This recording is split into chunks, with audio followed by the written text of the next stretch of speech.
आप सबका super concept classes में स्वागत है। और आज की इस वीडियो में आप लोगों को क्लास 11th इतिहास का वेरी इंपॉर्टेंट क्वेश्चंस कराने वाला हूं, जो आपके एग्जाम के लिए बहुत ही ज़्यादा इंपॉर्टेंट है। और जैसे कभी मैं आप लोगों को चैप्टर वाइज इंपॉर्टेंट क्वेश्चंस करा रहा हूं, इससे पहले मैंने आप लोगों को एक चैप्टर का कंप्लीट सॉल्यूशन दे दिया है। और आज की इस वीडियो में आप लोगों को टर्म 2 का जो हमारा दूसरा चैप्टर है, जिसका नाम है संस्कृतियों का टकराव। और ये जो चैप्टर है, इस चैप्टर में जितने भी क्वेश्चंस है जो कि इंपॉर्टेंट भी है और एनसीईआरटी किताब में दिए हुए भी है, तो हर एक क्वेश्चंस को यहाँ पर हम लोग बहुत ही सिंपल तरीके से और इजी तरीके से देखेंगे। अगर आप लोग एक बार इस वीडियो को कंप्लीट देख लेते हैं तो आप लोग हर एक क्वेश्चन का आंसर आसानी से कर लेंगे, आप लोग जिंदगी में कभी भी नहीं भूलेंगे। तो चलिए शुरू करते हैं और एक एक करके हर एक क्वेश्चन को देख लेते हैं। अगर आप लोग हमारे चैनल पर पहली बार आए हैं तो चैनल को जरूर से जरूर सब्सक्राइब कर लें और मुझे इंस्टाग्राम पर फॉलो कर लीजिए। मेरा यूजर नेम है सुपर कंसेप्ट क्लासेस।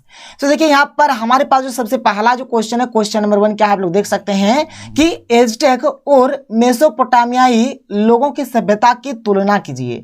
और ये जो प्रश्न है बहुत ही ज्यादा इंपॉर्टेंट, यानी कि वेरी इंपॉर्टेंट प्रश्न है। इसको एकदम अच्छे तरीके से आप लोग कर लीजिए। ये आपके मॉडल पेपर में भी दिया हुआ है और ये आपके एनसीईआरटी किताब का भी क्वेश्चन है। देखिए इसका उत्तर क्या होगा कि मेसोपोटामिया सभ्यता इराक में विकसित हुई, जबकि एज़टेक सभ्यता अमेरिका में विकसित हुई। ये जो आपका मेसोपोटामिया सभ्यता है ये हमारा इराक में विकसित हुआ है और ये जो एज़टेक सभ्यता है ये हमारा अमेरिका में विकसित हुआ है। अगला पॉइंट क्या है कि मेसोपोटामिया सभ्यता के लोग कृषि और पशुपालन दोनों जानते थे, परंतु एज़टेक सभ्यता के लोग कृषि जानते थे परंतु पशुपालन नहीं जानते थे। तो ये कितना सिंपल पॉइंट्स यहाँ पर मैंने लिखा है। मेसोपोटामिया वाला जो लोग है ना, इन लोग कृषि भी जानते थे, पशुपालन भी जानते थे। लेकिन जो एज़टेक वाले जो लोग हैं इन लोग केवल कृषि जानते थे लेकिन पशुपालन नहीं जानते थे। अगला पॉइंट क्या है कि मेसोपोटामिया सभ्यता का विकास कांस्यकालीन सभ्यता में हुआ था, जबकि एज़टेक सभ्यता का विकास ऐतिहासिक युग में हुआ था। नोट करिए, बहुत ही सिंपल यहाँ पर मैंने लिख दिया है, आप लोग हर एक चीज को कर सकते हैं। फिर यहाँ पर आगे देखिए, आगे हमारे पास यहाँ पर क्या है कि मेसोपोटामिया एवं एज़टेक दोनों सभ्यताओं में शिक्षा को विशेष महत्व दिया गया। शिक्षा को यहाँ पर दोनों में विशेष महत्व दिया गया था। अगला जो प्रश्न है क्वेश्चन नंबर 2, ये भी बहुत ही महत्वपूर्ण प्रश्न है और आपके मॉडल पेपर में भी दिया हुआ प्रश्न है। क्या है कि ऐसे कौन से कारण थे जिनसे 15वीं शताब्दी में यूरोपीय नौचालन को सहायता मिली। देखिए नौचालन माने होता है कि नदियों, समुद्रों आदि में नाव या जहाज चलाने की जो विद्या है इसी को बोला जाता है नौचालन। तो यहाँ पर नौचालन को किस प्रकार से यहाँ पर सहायता मिली 15वीं शताब्दी में यूरोप के नौचालन को, ऐसे आपको बताना है। देखिए इसका उत्तर होगा कि यूरोपीय नौचालनों को निम्नलिखित कारणों से सहायता प्राप्त हुई। क्या क्या कारण है यहाँ पर हम लोग एक एक करके हर एक पॉइंट को यहाँ पर हम लोग देखेंगे। देखिए हमारे पास जो सबसे पहला जो पॉइंट है, पॉइंट नंबर 1 क्या है कि पहले के मुकाबले नौका का आकार बड़ा किया गया। मतलब पहले नौका का जो साइज था उससे क्या किया गया, इसका जो साइज है उसको बड़ा किया गया, जिससे इसमें अधिक सामान भरा जा सके। जो सामान जो पहले कम भराया जा सकता था, लेकिन जब इसका साइज बड़ा कर दिया गया तो इसमें अधिक सामान भराया जाने लगा। पॉइंट नंबर 2 क्या है कि शस्त्रों से नौकाएं सजाया गया ताकि आक्रमण के समय स्वयं की रक्षा कर सकें। जो नौका था, ठीक है, या फिर जो जहाज वगैरह जो था उसको कंप्लीटली यहाँ पर अस्त्र शस्त्र से पूरा एकदम सजाया गया, अस्त्र शस्त्र इसमें भर दिया गया। इसलिए भरा गया क्योंकि मान के चलिए कोई मतलब बीच नदी में, बीच समुद्र में कोई आक्रमण कर देता है तो उस टाइम हम लोग अपना रक्षा भी कर सकते हैं, इसी के चलते। पॉइंट नंबर 3 है कि 15वीं सदी में यात्रा साहित्य का खूब प्रचार प्रसार किया गया। जो यात्रा साहित्य है कि यात्रा कैसे होगा, किस प्रकार से, तो यात्रा जो साहित्य है इसका खूब प्रचार प्रसार भी होना शुरू हो गया।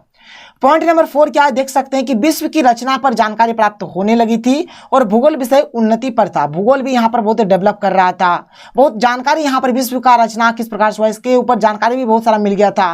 पॉइंट नंबर 5 है कि कुतुबनुमा, अर्थात यहाँ पर एक तो इस प्रकार से दे दीजिएगा, अर्थात ठीक है, कैसा देना है सर, तो ऐसे, ठीक है, कुतुबनुमा अर्थात दिशा सूचक यंत्र का आविष्कार हो चुका था। इससे यात्रियों को खुले समुद्र में दिशाओं की सही जानकारी मिल सकती थी। जैसे अभी मैप है, अगर हमें रास्ता नहीं पता है तो मैप खोल के हम लोग जहां में तहां चले जाते हैं। तो उस टाइम में कुतुबनुमा यानी कि दिशा सूचक यंत्र, समझिए कि उस टाइम का ये मैप था, ठीक है, जिसको कुतुबनुमा बोलेंगे।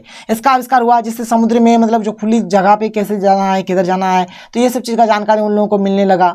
क्वेश्चन नंबर 3 देखिए क्या है, किन कारणों से स्पेन और पुर्तगाल ने 15वीं शताब्दी में सबसे पहले अटलांटिक महासागर के पार जाने का साहस किया। तो देख लेते हैं, यह भी आपका मॉडल पेपर का प्रश्न है और बहुत ही इंपॉर्टेंट भी है। तो इस चैप्टर में मैक्सिमम क्वेश्चंस आप लोगों के एनसीईआरटी किताब में डायरेक्ट मॉडल पेपर में भी लिया गया है।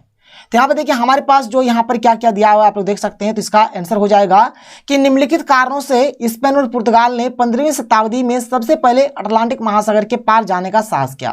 देखिए पहला पॉइंट क्या है कि उन्हें ज्ञात हुआ कि समुद्री यात्राओं के माध्यम से ही अनजान मुल्कों से संपर्क हो सकता है। मतलब जो अनजान मुल्क है जिसको हम लोग नहीं जानते हैं, वहाँ के जो लोग हैं उन लोगों से भी हमें जान परिचय हो जाएगा, इसी के चलते उन लोगों ने साहस किया। दूसरा क्या है कि वे विभिन्न देशों के साथ व्यापार करना चाहते थे, वो बिजनेस करना चाहते थे दूसरे देशों के साथ। थर्ड पॉइंट कि इन देशों के लोग बाहरी दुनिया के लोगों को ईसाई बनाना चाहते थे, अपना जो ईसाई धर्म है ईसाई धर्म का प्रचार प्रसार करना चाहते थे। देखिए इससे पहले मैंने आप लोगों को मॉडल पेपर में भी इसका आंसर बता दिया है। अगर आपने मॉडल पेपर वाला आंसर किया है तो वो भी सही है और ये भी सही है। आपको जो वाला अच्छा लगता है, वो वाला अच्छा लगता है वो वाला करिए, ये वाला अच्छा लगता है तो ये वाला करिए। देखिए होता क्या, देखिए मैं यहाँ पर अपने से हर एक पॉइंट को लिखता हूँ ना, इसलिए क्या होता है बार बार मतलब पॉइंट चेंज हो जाता है। तो खैर कोई दिक्कत नहीं है, कोई दिक्कत नहीं है। यहाँ पर आप लोग को जो भी अच्छा लगता है आप लोग करिए। पहला वाला अगर अच्छा लगा तो पहला वाला करिए, अबरी वाला अच्छा लगा तो अबरी वाला करिए। फोर्थ नंबर पॉइंट क्या कि इन देशों की आर्थिक स्थिति विभिन्न कारणों से खराब हो गई थी। विशेष रूप से सोने तथा चांदी की कमी हो गई थी। ये धातुएं सिक्के के निर्माण में सहायक थी। दूसरे देशों की यात्राओं से इन्हें प्राप्त किया जा सकता था। मतलब उन लोगों को सोचा कि चलो भाई दूसरा देश का यात्रा करेंगे, हमें सोना चांदी मिलेगा जिससे हम लोग रुपया सिक्का धातुएं वगैरह बनाएंगे, क्योंकि उन लोगों का वहाँ पर बहुत ही खराब स्थिति हो चुका था, ये सब का कमी हो चुका था। तो इसी के चलते उन लोग चलो सोचा कि चलो साहस करके हम लोग चलते हैं, तो साहस करके उन लोगों ने चल दिया। यहाँ पर क्वेश्चन नंबर 4 देखिए। क्वेश्चन नंबर 4 भी आपका मॉडल पेपर का ही प्रश्न है, ये भी मॉडल पेपर में दिया गया है। कौन सी नई खाद्य वस्तुएं दक्षिण अमेरिका से बाकी दुनिया में भेजी जाती थी? तो देखिए कौन कौन सा भेजा जाता है। तंबाकू, आलू, गन्ने की चीनी, ककाओ। ककाओ माने कि कोको और चॉकलेट बनाने के लिए ककाओ का यूज होता है, तो ये सब चीज़ भेजा जाता था। नोट कर लीजिए, बहुत ही सिंपल तरीके से मैं आप लोगों को समझा रहा हूँ, पढ़ा रहा हूँ। आगे चलते हैं क्वेश्चन नंबर 5 तो देखेंगे, लेकिन इससे पहले आप लोग कुछ पॉइंट से देख लीजिए। रबड़ है, लाल मिर्च, इमारती लकड़ी है इत्यादि। क्वेश्चन नंबर यहाँ पर देख लीजिए 5, ठीक है। क्वेश्चन नंबर 5 हमारे पास क्या है आप लोग देख सकते हैं। क्वेश्चन नंबर 5 देख लेते हैं हम लोग यहाँ पर। क्वेश्चन नंबर 5 देखिए, क्वेश्चन नंबर 5 क्या है कि गुलाम के रूप में पकड़कर ब्राजील लाए गए 17 वर्षीय अफ्रीकी लड़के की यात्रा का वर्णन करें। यहाँ पर क्या होता है, देखिए गुलाम के रूप में पकड़कर ब्राजील लाया जाता है, ठीक है। मतलब एक 17 साल का एक लड़का होता है, अफ्रीकी लड़का होता है, जिसको पकड़कर ब्राजील गुलाम बनाकर मतलब पकड़कर ब्राजील लाया जाता है। इसी के बारे में हमें यहाँ पर लिखना है। देखिए यहाँ पर आंसर चला गया, बट आंसर को आप लोग यहाँ से लिखिएगा, ठीक है, यहाँ से। तो इसका आंसर देना है, इससे लिखना है, ये कुछ नहीं है आपका। यहाँ पर क्या कि अफ्रीका से ब्राजील की यात्रा जो है, देखिए एक 17 वर्षीय बालक को गुलाम के रूप में अफ्रीका से पकड़ा जाता है। एक 17 साल का एक मतलब बालक होता है जिसको अफ्रीका से पकड़ा जाता है, गुलाम बनाकर लाया जाता है, कहाँ, ब्राजील। वह सहम जाता है। जाहिर सी बात है, अगर आपको भी मान लीजिए कोई किडनैप कर लेगा, कोई गुलाम बना लेगा, तो आप भी सहम जाइएगा। वह भयभीत होकर मालिक के साथ चल देता है, फिर डर के मारे वो चल देता है मालिक के साथ। मालिक उसे बिजाडोर अंतरिप और कैनारी द्वीप समूह के लिए ले जाता है। वहां से उसे नावों द्वारा अटलांटिक महासागर से ब्राजील के लिए भेजा जाता है। रास्ते में बालक को खाने पीने, सोने आदि कठिनाइयों का सामना करना पड़ता है।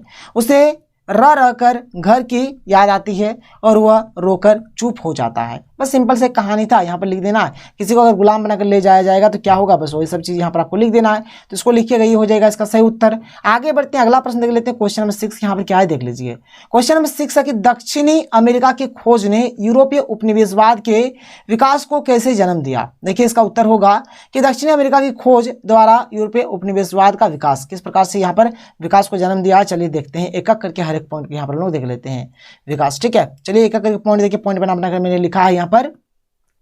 पॉइंट नंबर 1 है कि अटलांटिक महासागर के किनारे किनारे स्थित ऐसे अनेक देश थे, विशेष रूप से इंग्लैंड, फ्रांस, बेल्जियम और हॉलैंड, जिन्होंने इन खोजों का लाभ उठाया और अनेक उपनिवेश स्थापित किए। बात समझ में आ रहा। देखिए अटलांटिक महासागर के किनारे बहुत सारे ऐसे देश थे जैसे कि इंग्लैंड, फ्रांस, बेल्जियम, हॉलैंड, इन लोगों ने बहुत लाभ उठाया, ठीक है। और इन लोगों ने क्या किया, अपना उपनिवेश बहुत जगह पे स्थापित किया। पॉइंट नंबर 2 क्या कि इन देशों के सौदागरों ने संयुक्त पूंजी कंपनियां बनाई और अपने बड़े बड़े व्यापारिक अभियान चलाए। इसको भी लिखिएगा। पॉइंट नंबर 3 कि यूरोप में अमेरिकी प्रदेशों से बहकर आई चांदी सोने की बाढ़ ने अंतर्राष्ट्रीय व्यापार और औद्योगिकरण का भरपूर विस्तार किया, मैंने पूरा इसको बढ़ा दिया। आगे चलते हैं, आगे देख लेते हैं यहाँ पर पॉइंट नंबर 4 यहाँ पर क्या है देख लीजिए आप लोग। पॉइंट नंबर 4 यूरोपवासियों को नई दुनिया में पैदा होने वाले नई नई वस्तुओं तथा तंबाकू, आलू, गन्ने की चीनी, ठीक है, ककाओ, रबड़ आदि का ज्ञान हुआ, जिससे वे उत्पत्ति निवेशों से प्राप्त करने का प्रयास करने लगे। तो ये हो जाएगा इसका उत्तर। और ये जो चैप्टर यहाँ पर हमारा खत्म हो जाता है। अगर आपको वीडियो पसंद है तो वीडियो को लाइक करिए, जितना हो सके वीडियो को शेयर करें। तो मिलते हैं अगले वीडियो में। थैंक यू, जय हिंद।